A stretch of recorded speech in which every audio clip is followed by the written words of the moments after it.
தனம் அடுத்த வர எபிசோடில் பார்த்திங்க அப்படின்னா, தனம் பார்த்திங்க அப்படின்னா சாப்பிட்டு வேக வேகமாக கிளம்பிட்டு இருப்பாங்க. அப்போ வந்து ருக்மணி அம்மா பார்த்திங்க அப்படின்னா, இன்றைக்கி தாம்மா வீட்டு இஎம்ஐ கட்டுறதுக்கு கடைசி நாள் அப்படின்னு சொல்லும்போது, நான் அதுக்காக தாம்மா சீக்கிரம் கிளம்பிட்டு இருக்கேன், பேங்க்குக்கு தான் போக போகிறேன்னு சொல்லிட்டு தனமும் வந்து வேக வேகமாக போவாங்க.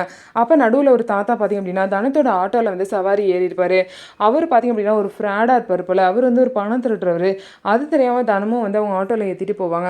கடைசியில் காசு கொடுக்குற நேரத்தில் ஃபோனை வந்து எடுத்து ஜிபே பண்ணலான்னு சொல்லிட்டு அந்த தாத்தா ட்ரை பண்ணும்போது, அவர் பேக்குள்ளே ஃபோனை வச்சுட்டு, ஐயோ என் ஃபோனை காணுமா, உன் ஃபோனை கொஞ்சம் தரியான்னு சொல்லிட்டு தனத்தோட ஃபோனை வாங்குறாரு.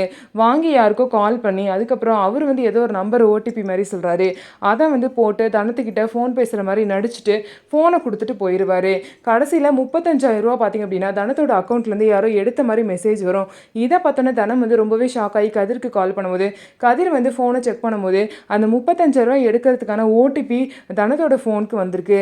அப்போ தான் யோசிக்கிறாங்க தனம், இவரும் வந்து ஏதோ ஒரு 4 நம்பர் சொன்னார் அந்த பெரியவர், ஒருவேளை அந்த பெரியவர் தான் பணத்தை எடுத்திருக்காருன்னு சொல்லிட்டு தனமும் யோசிக்கிறாங்க.